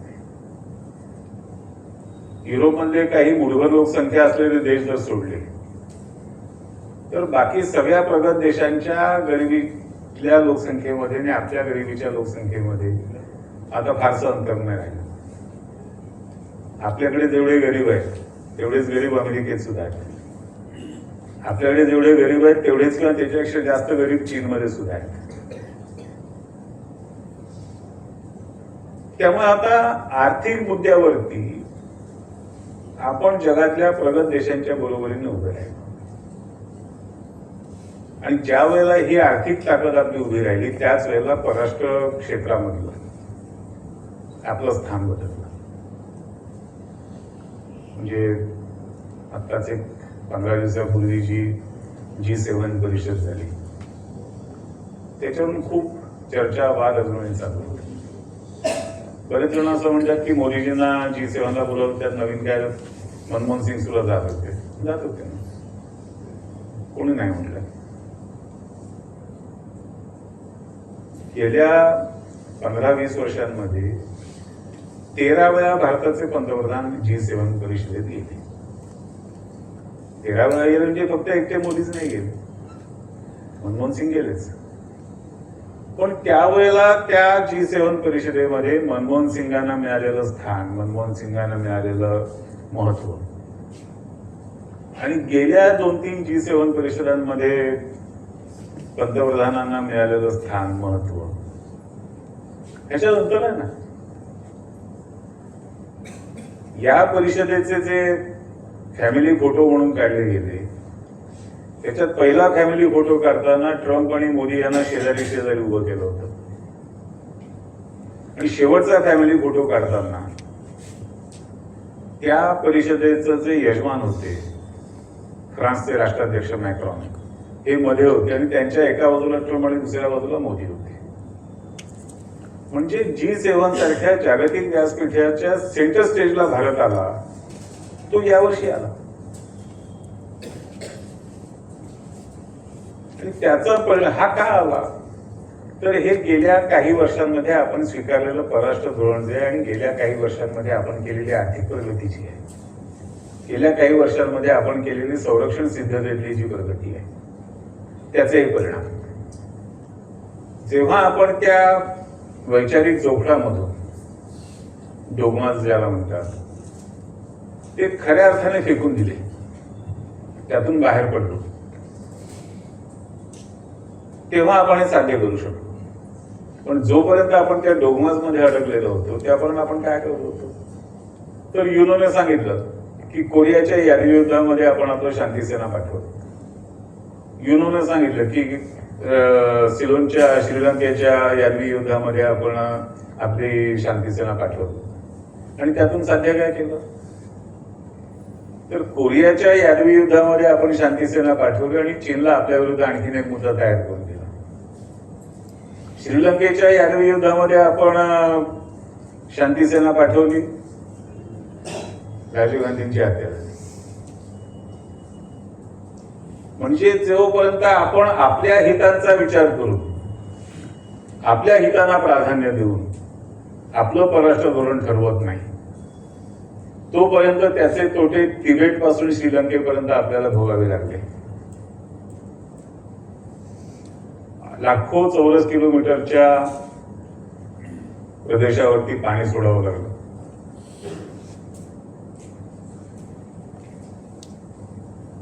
दोन पंतप्रधान आणि एक माजी पंतप्रधानांची हत्या झाली. शास्त्रीजींची हत्या ही रशियामध्ये झाली, ताश्कंदमध्ये झाली. त्याच साम्यवादाच्या दबावामुळे, त्याच साम्यवादाच्या प्रभावामुळे 65च्या युद्धामध्ये आपण जिंकलेला भूप्रदेश आपल्याला सोडून द्यावा लागला. त्याच साम्यवादाच्या दबावामुळे 71 साली बांगलादेश करत असताना पाकिस्तानचा जो भूप्रदेश आपण जिंकला होता तोही सोडून द्यावा लागला. त्यांचे 93,000 सैनिक युद्धकिती कैदी म्हणून पकडले होते, त्याला त्याच्या बदल्यात काही न घेता त्यांना सोडून द्यावं लागलं. भारताचं हित त्याच्यामध्ये काही साध्य झालं नाही. ना 65च्या करारात झालं, ना 71च्या करारात झालं. त्यातूनच नंतर इंदिरा गांधींचा खून झाला. श्रीलंकेबद्दलचा सगळा आपण धावता उल्लेख केला, त्यात राजीव गांधींचा खून झाला. मग या परराष्ट्र धोरणामधून आपण मिळवलं काय आणि कोणत्या पद्धतीने, कोणत्या विचाराने, कोणत्या उद्दिष्टाने आपण हे परराष्ट्र धोरण आखत गेलो, हे प्रश्न विचारले पाहिजे, चर्चा झाली पाहिजे, त्यातले वेगवेगळे पैलू समोर आले पाहिजेत. जे भारताच्या फायद्याचं असेल त्याचा उल्लेख नक्की करू, पण ज्याच्यात भारताचा फायदा झाला नसेल, भारताचा तोटा झाला असेल, तर तो का झाला, कसा झाला, याची चर्चा केलीच पाहिजे. कारण शेवटी इतिहासातूनच वर्तमान काळ आणि भविष्य काळ घडत असतो. जो देश इतिहास ओसरतो त्याला वर्तमान काळ उभा करता येत नाही, आणि वर्तमान काळ उभा केल्यानंतर भविष्य काळ नसतो. हे साधं सोपं गणित आहे. त्यामुळे भारताच्या परराष्ट्र धोरणाचा अभ्यास करताना हे सगळे मुद्दे, आणि जवळजवळ 50-60 वर्ष, जवळजवळ 60 वर्ष या सगळ्या परराष्ट्र धोरणाच्या जडणघडणीवर अर्धवट समाजवादी विचारांचा पडलेला परिणाम, पडलेला प्रभाव, त्याचे झालेले दुष्परिणाम, हे सगळे लक्षात घेतले पाहिजेत. बोलायला ठरवलं तर याच्यावर आणखी हवं तेवढं बोलता येईल, पण शेवटी बोलणाऱ्याच्या मर्यादा असतात, त्याच्यापेक्षा ऐकणाऱ्यांच्या मर्यादा जास्त असतात. बोलणाऱ्या काय बोलत आहे, पण ऐकणारे तेवढ्याच उत्साहाने ऐकून बसून ऐकू शकतात अशातला भाग नाही. त्यामुळे या ठिकाणी मी थांबतो. आपल्याला काय प्रश्नोत्तरं करायची असतील तर 10 मिनिटं प्रश्नोत्तरं करायला काय हरकत नाही, 10-15 मिनिटं. पण कसं आपल्याकडे काय वेळ आहे त्याप्रमाणे आपण संयोजकांनी त्याबद्दल ठरवावं.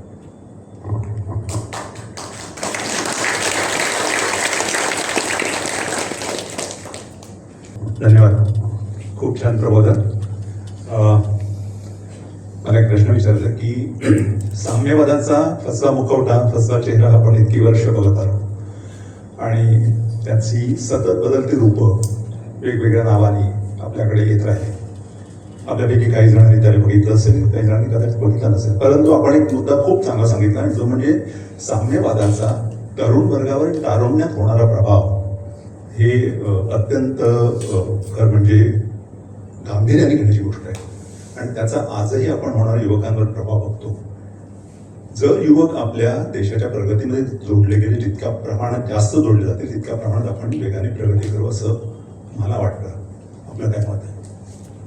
मी आपल्याला जे अटलजींचे उद्गार सांगितले त्याच्यातलं एक वास्तव हे आहे की तरुण वयामध्ये एका विशिष्ट मर्यादेपर्यंत साम्यवादी विचारांचा प्रभाव हा जर त्या तरुणावर पडत नसेल तर त्या तरुणाची संवेदनशीलता, त्या तरुणाची विचार क्षमता ही खुंटलेली असं म्हणावं लागतं. कारण असं आहे की साम्यवाद हा काही 100% गैरविचार नाहीये. त्याच्यामध्ये जे माणसाच्या समान हितसंबंधांचे मुद्दे गुंतलेले आहेत, माणसाच्या श्रमप्रतिष्ठेचे मुद्दे गुंतलेले आहेत, माणसाच्या मूलभूत हक्कांचे मुद्दे गुंतलेले आहेत, ते खरेच आहेत, ते कधीच नाकारता येणार नाही आणि ते आपण आपल्या विचारामध्ये मांडतो. फक्त आपण मांडतो त्याची पद्धत वेगळी आहे, साम्यवादाची पद्धत वेगळी आहे. साम्यवादाची मांडण्याची पद्धत ही तरुण मनाला अधिक आकर्षित करणारी असते, ते स्वाभाविक आहे. त्यामुळे साम्यवादी विचारांचं आकर्षण तरुणांना वाटलं तर त्याच्याबद्दल काही डचकून जाण्याची, घाबरण्याची गरज नाही. 80 वर्षांचा आपला इतिहास आहे. 80 वर्षांमध्ये हे आकर्षण असून सुद्धा साम्यवाद देशामध्ये किती वाढला आणि आपण किती वाढलो हे आपल्या समोर आहे. फक्त विचार आपण हा केला पाहिजे आणि तो प्रत्यक्ष कृतीमध्ये आणला पाहिजे की ज्या तरुण मनाला साम्यवादी विचारांचं आकर्षण वाटलं पाहिजे अशा संवेदनशील विचार करणाऱ्या तरुणांना आपल्याकडे आकर्षित करून घेण्यासाठी काय केलं पाहिजे, आपली भूमिका कोणत्या पद्धतीने मांडली पाहिजे हा विचार केला पाहिजे. बाकी साम्यवादाला घाबरण्यासारखं काय नाही. येस सर, माझा एक प्रश्न आहे की अतिरेकी दहशतवादी जो पाकिस्तान देश आहे तर तो आज इराण आणि अमेरिका युद्धामध्ये मध्यस्थी करतोय आणि आपण एवढे अलगतवादी असून सुद्धा आपण वेगळे पडलेलो आहोत. तर यामध्ये आपल्या परराष्ट्र धोरणाचं काय महत्व आहे? असं कोणी सांगितलं? आपल्याला ऑपरेशन सिंधूरमध्ये आपल्याला सपोर्ट नाही. आपला जो प्रश्न होता ते कोणी सांगितलं? सर, या मध्यस्थीमध्ये आपण वास्तविक सर्वात आले कारण नाही. मध्यस्थी करणं आवश्यक होतं. पाकिस्तानपेक्षा आपण फार उच्च मला एक साधा माझा प्रश्नाचं उत्तर द्या की तुम्ही मध्यस्थी करा असं आपल्याला कोणी सांगायला आलं का? हे का झालं नाही असं मला काय विचारायचं. गरज आहे? त्यांचा प्रश्न आहे तो. ज्यांचं युद्ध चालू आहे त्यांचा प्रश्न आहे ना. आणि असं नाहीये की त्या युद्ध करणाऱ्या देशांशी आपलं काही संवाद चालू नाही, चर्चा चालू नाही, अशातला काही भाग नाही. आपल्या चर्चा अमेरिकेशी चालू आहेत, आपल्या चर्चा इराणशी चालू आहेत, आपल्या चर्चा इस्रायलशी सुद्धा चालू आहेत. आणि पाकिस्तानने मध्यस्थी केली असं कुठे आहे? तो जो काही ट्रम्पने ज्या करारावर सही केली त्यावेळेला पाकिस्तान कुठे होता? नव्हता ना. उलट आपणच होतो. आपल्याला हा घटनाक्रम माहिती आहे का? G7 परिषदेच्याच मंचावरून शेवटच्या दिवशी ट्रम्पने इराण बरोबरच्या MOU वरती डिजिटल सह्या केल्या. तिथे पाकिस्तानला बोलावलेलं नव्हतं. ही सही करताना तरी पाकिस्तानला बोलवायचं होतं, तेही नाही बोलवलं. पण ते करताना त्या सभागृहामध्ये मोदीजी हजर होते. आणि स्वित्झर्लंडमध्ये जिथे करार केला किंवा त्या कराराच्या बद्दलच्या नंतरच्या चर्चा चालू होत्या तिथे पाकिस्तानला बोलावलं नव्हतं. इथे पाकिस्तान न बोलावता गेला याबद्दल त्यांना खूप वाईट वागणूक मिळाली आणि ते सगळं उद्योग करतोय कतार. आत्ताचा करार हा कतारच्या मदतीने झाला असं आता सांगितलं जात आहे. करार कतारच्या मदतीने. कतारने अलीकडच्या काळात कोणत्या परराष्ट्र नेत्याला सर्वोच्च सन्मान दिला? तुम्ही नेहरूंच्या साम्यवादी विचारांशी त्यांची जी जवळीक होती किंवा त्यांच्यावरचा जो प्रभाव होता त्याचं सगळं विश्लेषण केलं, पण त्याच्यात दोन विसंगती तुमच्याच बोलण्यातनं तुम्ही सांगितल्यानुसार मला वाटतात त्या, की त्यांनी असे निर्णय का घेतले. 62 साली चीनने भारतावरती आक्रमण केल्यानंतर ते अमेरिकेकडे मदत मागायला गेले आणि अगदी याचना केली, परंतु त्यांना त्यावेळेला रशियाकडे जावं असं का वाटलं नसेल. आणि दुसरं, याच युद्धानंतर दलाई लामांना त्यांनी भारतामध्ये आश्रय दिला. अगोदरच दिलं.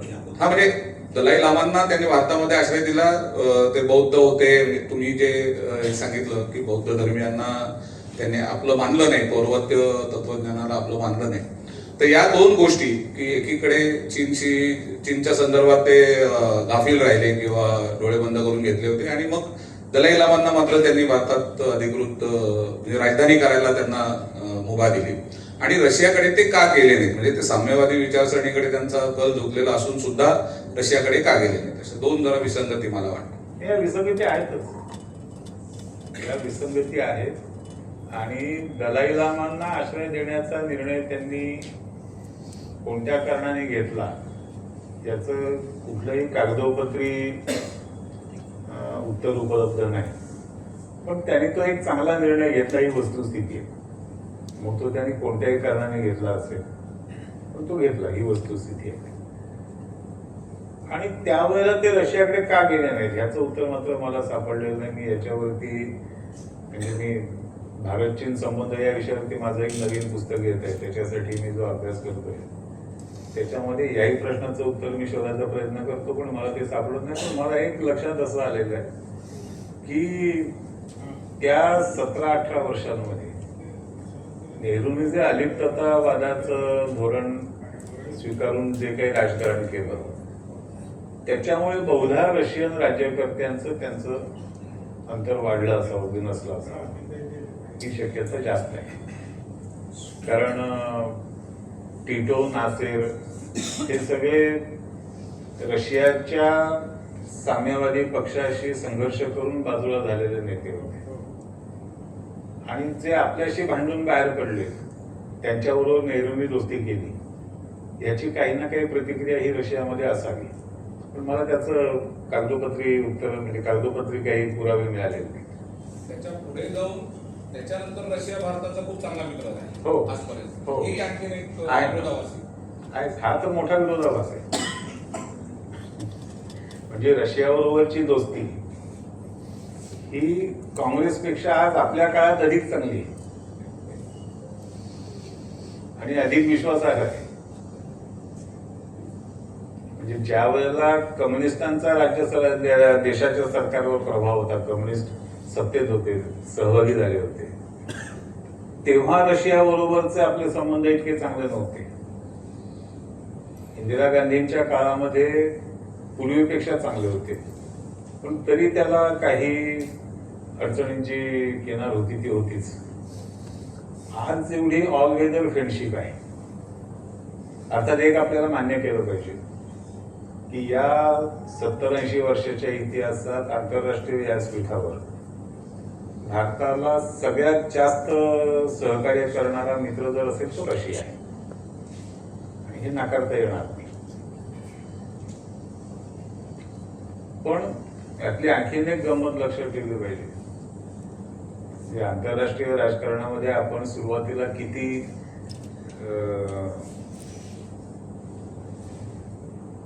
फसलेले होतो किंवा काही म्हणा त्याला, ज्या वेळेला 48 सालामध्ये 48-49 मध्ये हैदराबादची कारवाई चालू होती तेव्हा निजाम युनोमध्ये गेला होता. जसा काश्मीरचा प्रश्न युनोमध्ये गेला तसा निजामही युनोमध्ये गेला होता. आणि त्यावेळेला युनोच्या सुरक्षा परिषदेचं अध्यक्षपद इंग्लंडकडे होतं. माउंटबॅटन भारताचे गव्हर्नर जनरल होते. पण सुरक्षा परिषदेच्या अध्यक्षांनी निजामाचा अर्ज विचारात घ्यायचा ठरवला आणि तो अजेंड्यावर आणला. आणि ज्या वेळेला त्याच्यावर मतदान झालं, मतदानाची वेळ आली, म्हणजे तो अजेंड्यावर घ्यायचा की नाही याच्यावर मतदान झालं, तेव्हा 20 सभासदांपैकी 17 जणांनी अजेंड्यावर घेण्याच्या बाजूने मतदान केलं आणि 3 जण गैरहजर राहिले. त्या 3 गैरहजर राहिलेल्यांमध्ये एक रशिया होता. म्हणजे 20 जणांमधला एकही देश हा भारताच्या बाजूने उभा नव्हता सुरक्षा परिषदेत. त्यावेळेला सरदार पटेलांनी खूप वेगाने हालचाली करून निजामाला चेपून त्याच्याकडून घेऊन घेतलं आणि त्याला युनोला ताक करायला लावली की आमचा प्रश्न सुटलेला आहे आणि आमचा विचारात घेऊ नका, हे निजामाला करायला लावलं. म्हणून तो विषय संपला. नाहीतर आपल्या पोटामध्ये दुसरं काश्मीर तयार झालं होतं.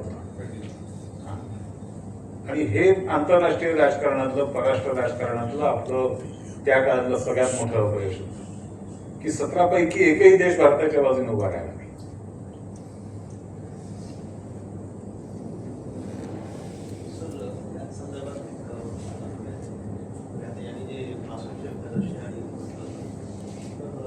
माझ्याकडे एक पुस्तक आलेलं आहे, मी कदाचित वाचलं असेल.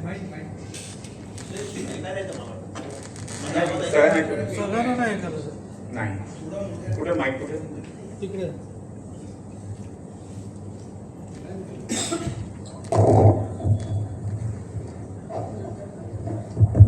तर या संदर्भात मला असं म्हणायचं आहे की माझ्याकडे पुस्तकं म्हणजे हिमालयन ब्लंडर्स, ब्रिगेडियर फेमस पुस्तक होतं त्या काळात. त्याच्यामध्ये एक असा उल्लेख आहे की त्यावेळी नेहरूंनी अगोदर रशियाकडे मदत मागितली होती, पण त्यावेळेचे जे त्यांचे अध्यक्ष क्रुश्चेव होते त्यांनी सांगितलं की भारत जरी आमचा चांगला मित्र असला तरी चीन हा आमचा रक्ताचा भाऊ आहे आणि साम्यवादी विचारसरणीच्या त्या दृष्टीने, म्हणून मग त्यांनी मदत नाकारली. आणि त्यानंतर मग नेहरू जॉन एफ केनेडीकडे गेले आणि त्यांनी मदत, असं म्हणजे एक हितपत खरं आहे. म्हणजे मुळात अशा तऱ्हेचं कुठलंही विधान करण्याचं दळवींसारख्या माणसाला अधिकार नाही. कारण दळवी ज्या काळाबद्दल बोलतायत त्याच्यामध्ये ते काही दिवस युद्धकैदी होते, ते सेनेचे अधिकारी होते. म्हणजे त्यांचा या सगळ्या परराष्ट्र धोरणाशी आणि त्या घडामोडींशी त्यांचा थेट संबंध काही नाही. त्यांनी कुठल्या कागदपत्रांचा आधार दिलेला नाही. एक ऐकीव माहिती त्या काळातली की त्यांनी, त्यामुळे त्यांना चीनमध्ये जर सांगितलं गेलं ते त्यांनी लिहिलं.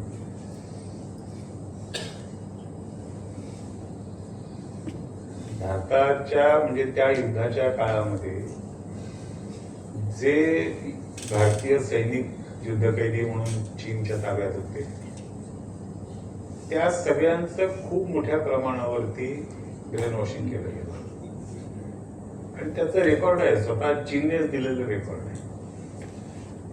आणि माझ्या पुस्तकामध्ये त्यातले काही भाग मुद्दाम देतोय की ते येणारे युद्धकैदी हे इतके बदलून येत असत. म्हणजे त्यातल्या काही युद्धकैद्याने तर चीनमध्येच राहण्याची हे केली, इच्छा व्यक्त केली की आम्हाला तर भारतात परत जायचंच नाही, आम्हाला चीनमध्येच राहायचं. त्यामुळे ब्रिगेडियर दळवींसकट युद्धकैदी आलेल्या सगळ्याच लोकांचं लेखन हे खूप सांभाळून विचारात घ्यावं लागतं. ते तसं स्वीकारून चालत नाही. मोहन रामायणांचा पण खूप वेगवाट झालेला होता, कारण ते अगदी दुसऱ्या टोकाला त्याचा बौद्धिक आहे. पण दुसरा एक लोकमान्य टिळकांच्या संदर्भात अन्य देशांचा विचार त्यांनी केला होता, हा जो विषय मला एक वाचायला आठवतं की मॉरिशसला लोकमान्य टिळकांनी आपले काही असतात तिथे पाठवले म्हणजे काही, आणि तिथे वासुकाका जोशी होते आणि तिथे जाऊन साखर उद्योगाचा अभ्यास करून भारतामध्ये साखर, आणि त्यांनी अनेक देशांची आणि त्याच लाईनीवर स्वातंत्र्यवीर सावरकर पण केले. मला एक त्यांची एक कविता आठवते, अफगाण ते जपान पाहोनी या इराण या भव्य भारताचा स्वातंत्र्य ध्वज उभारतो. तो सुद्धा मालूम कामाने दुसऱ्या देशात जाऊन सावरकरांचे पण अनेक देशांशी संबंध होते आणि मित्रत्व भावना आणि ते लोकांना त्यांच्यात पायावर पडले. सावरकरांच्या दुर्दैवाने किंवा राहता भारताच्या दुर्दैवाने सावरकर त्या काळामध्ये बंदिस्त असल्यामुळे गुरुजींच्या विचारांची सहमत होऊन पुढे आपला काही परराष्ट्र धोरण आखलं गेलं नाही. आणि मुखर्जींचं जे दक्षिण आशियाई संबंध देशांशी ठेवलेले होते ते आता ऍक्ट ईस्ट म्हणून आता आपण तो आता चांगला कित्ता गिरवत आहेत मोदीजी आल्यानंतर ऍक्ट ईस्ट. आणि हे मुखर्जींचंच त्यांचं हे आहे.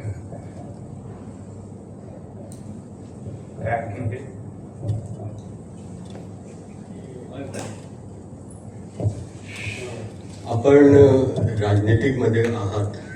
राजनीतिक आज हे राजनीतिक परिदृश्यात सगळीकडे आपण पाहतात की हे भाजप सगळीकडे आहेत, सरकारामध्ये, केंद्रामध्ये आणि राज्यामध्ये. तर आजच्या हे राजनीतिक परिदृश्यात हे एक सवय चालली आहे की दुसरे दल एक रांगेत उभे राहतात की भाजपमध्ये प्रवेश करायचा. यांना मी असं आयातीत म्हणणार नाही, पण एकसारखे घुसपेटीसारखं एक झालं आहे.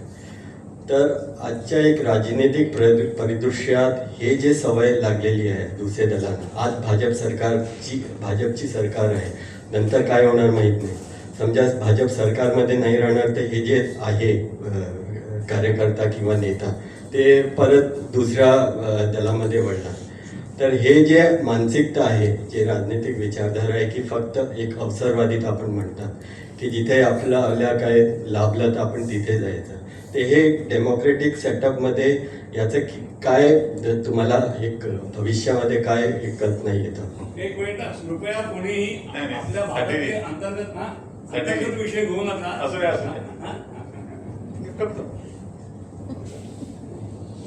मला जेव्हा पत्रकार परिषदेमध्ये असे प्रश्न विचारले जातात तेव्हा मी सांगत असे की आजच्या माझ्या पत्रकार परिषदेचा विषय आहे,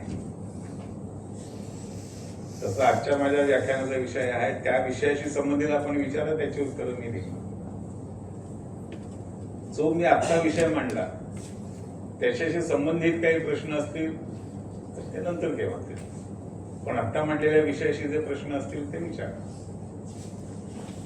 एक प्रश्न, साम्यवाद हा तरुणपणी नक्कीच आपण मांडला पाहिजे, पण नंतर मात्र त्याच्यात काही लॅक्युने आहे, तर ते काय वाईट आहे, म्हणजे नंतर का नाही तर चांगला नाही. साम्यवादाने मानव समाजासमोरचे प्रश्न सोडवलेले नाही, त्यांनी प्रश्न ओळखले.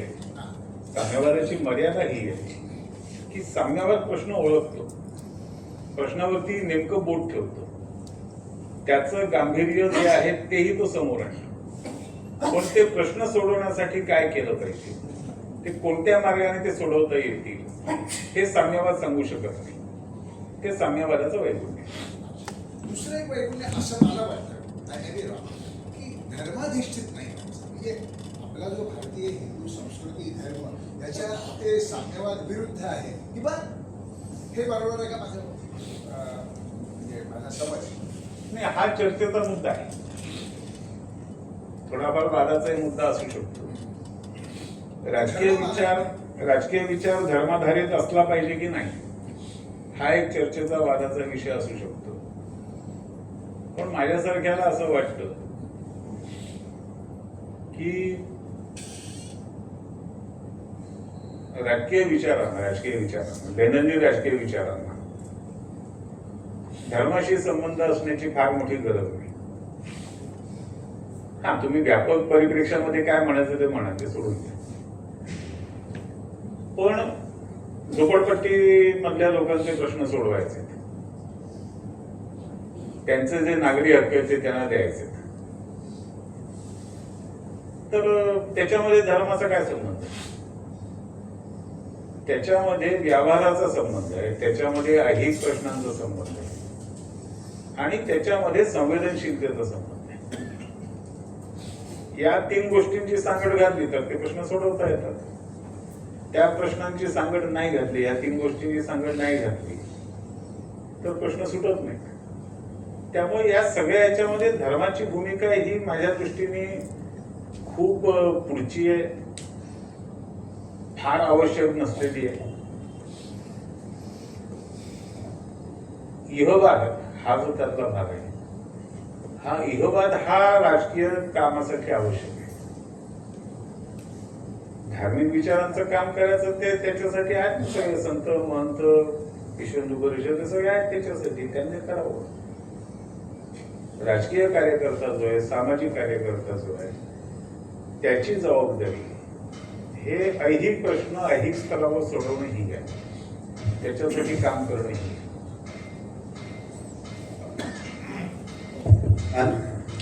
नमस्कार.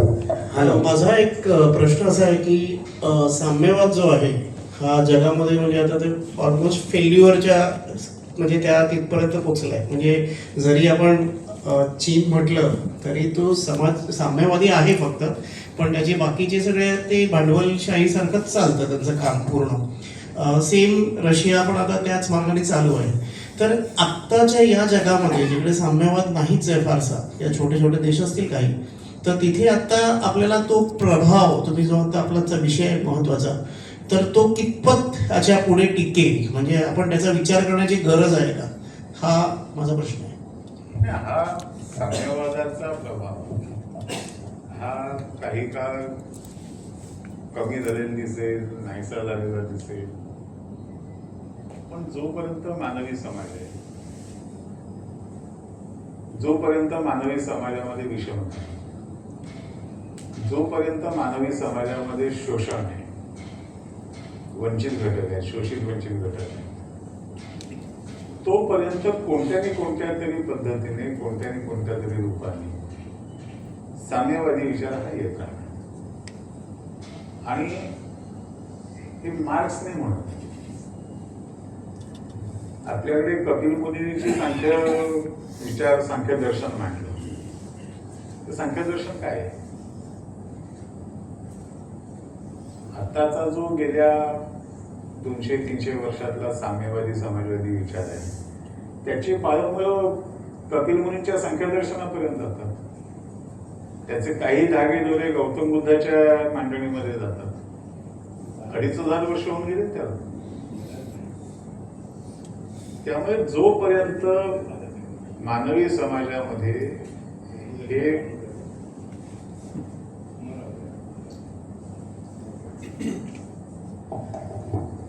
विषमतेशी जोडलेले मुद्दे शिल्लक आहेत, शोषणाशी जोडलेले मुद्दे शिल्लक आहेत, तोपर्यंत हा विचार कोणत्या पद्धतीने येत राहणार. तो येणं स्वाभाविक आहे, तो आला पाहिजे आणि त्याला त्या पद्धतीने पुढचं त्या काळातला हाताळणी झाली पाहिजे. सर, परराष्ट्राच्या संदर्भात नाहीये, पण हा जो आता साम्यवाद म्हणजे डिस्ट्रीब्युशन ऑफ वेल्थ हा जो त्यातला मूळ गाभा आहे, जो साम्यवाद ज्याच्यावरती मार्क्सचा आधारित आहे. गाभा नाहीये.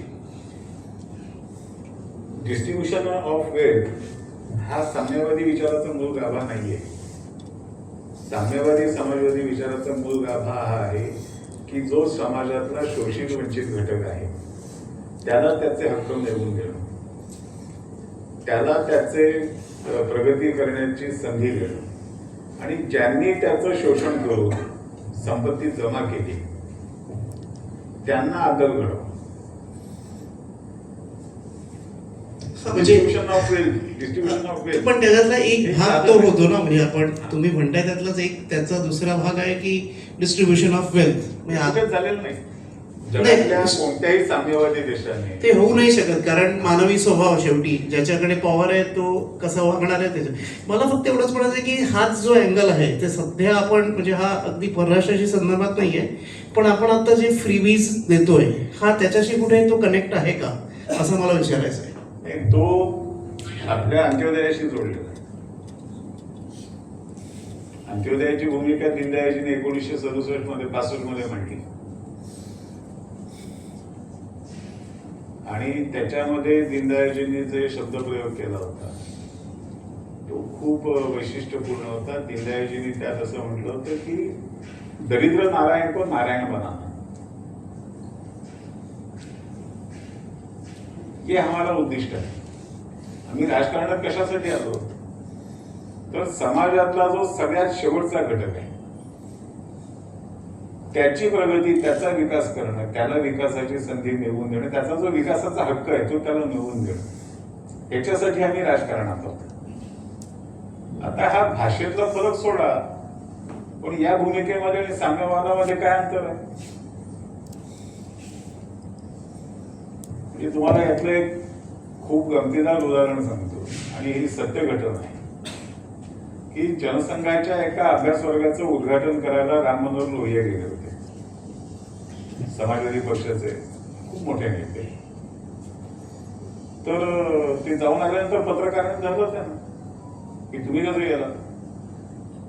तेव्हा त्यांनी सांगितलं कि आप लोगों को समझता नहीं है, लेकिन आप अगर बारकाई से देखोगे, ढूंढोगे तो आपको पता चलेगा ये संघ वाले हमसे ज्यादा सोशलिस्ट हैं.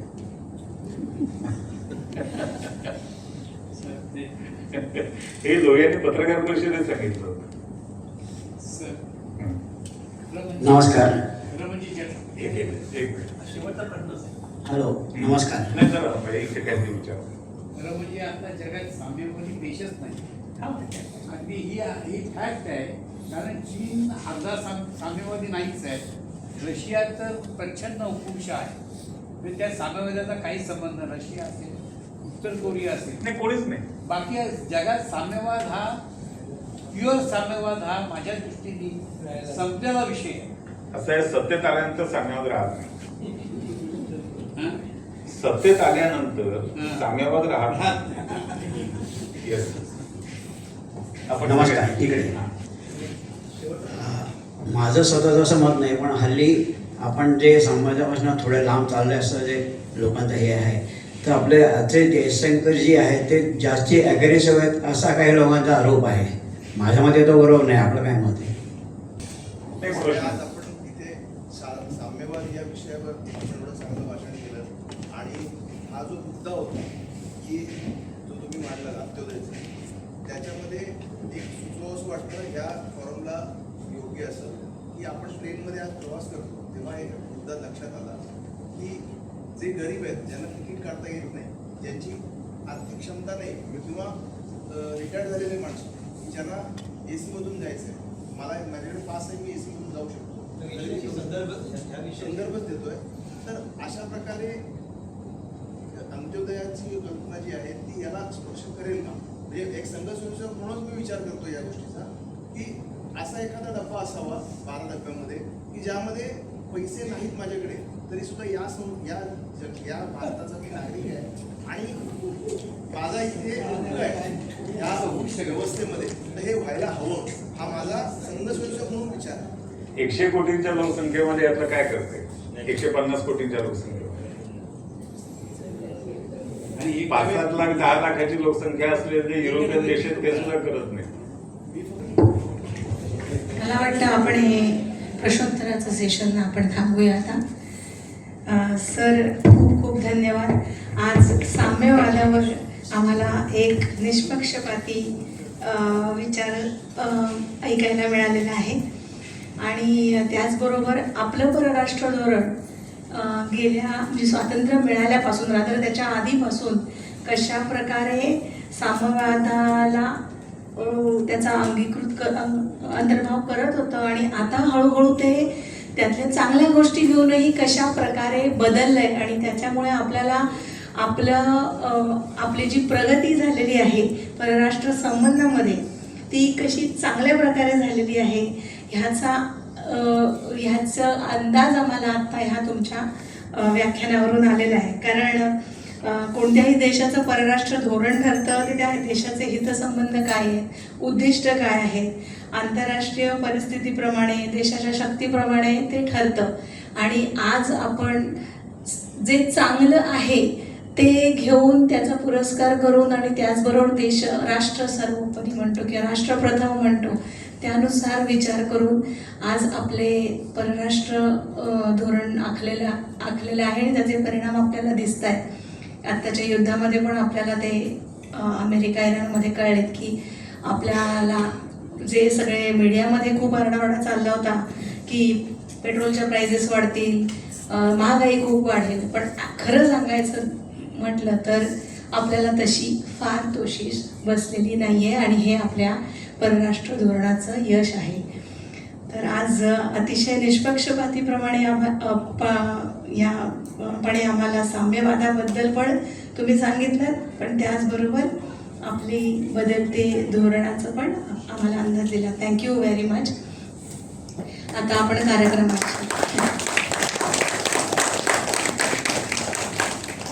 आपण कार्यक्रमाच्या सांगतेकडे आलेलो आहोत. नेहमीप्रमाणे आपला आभार प्रदर्शनाचं महत्वाचं काम आहे ते आपण करणार आहोत. आता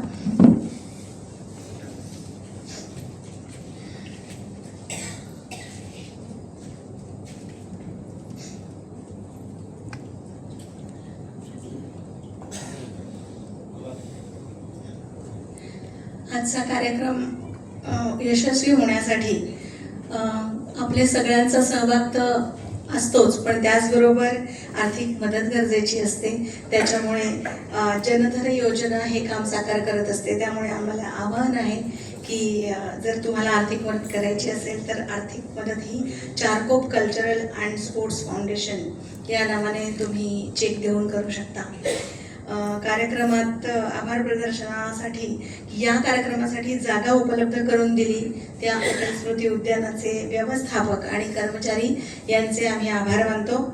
लोकनिर्धारचे श्री कामत काका हे आम्हाला रेकॉर्डिंगसाठी नेहमीच मदत करतात, त्यांचे खूप खूप आभार. कार्यक्रम आपल्यासारख्या श्रोत्यामुळे यशस्वी होतो.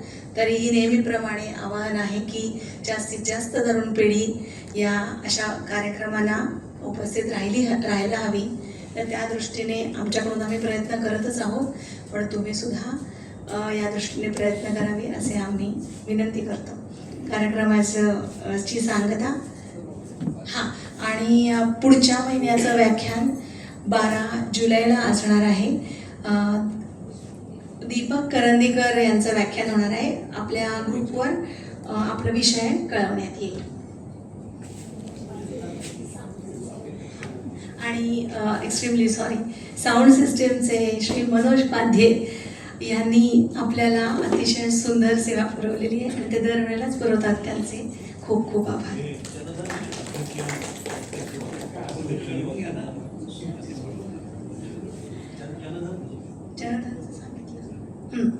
आणि आजचे आपले अध्यक्ष सर आणि आपले सुषमा स्वराज मंचाचे अध्यक्ष कट्टी सर यांचेही खूप खूप आभार. कार्यक्रमाच्या सांगतेकडे आपण जातोय. विश्व प्रार्थनेने आपण कार्यक्रमाची सांगता करणार आहोत.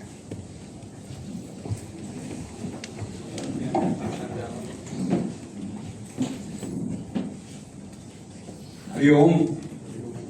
यज्ञेन यज्ञमयन्त देवास्तानि धर्माणि प्रथमान्यासन्न तेहनाकं महिमानस्तजन्ते यत्र पूर्वे साध्या सन्ति देवाः. ओम राजाधिराजाय प्रसंयसायिने नमो वयं वै श्रवणाय कुर्महे. समे कामान् कामकामाय मह्यं कामेश्वरो वै श्रवणो ददातु. कुबेराज वै श्रवणाय महाराजाय नमः.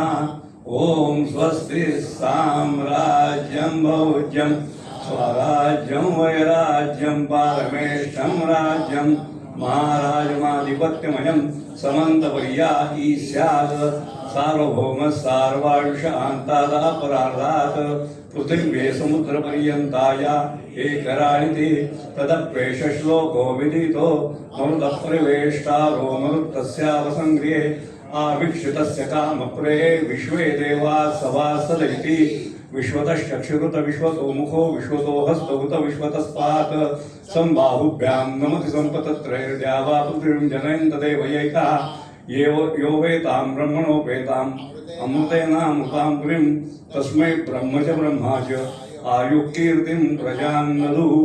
भारत माता की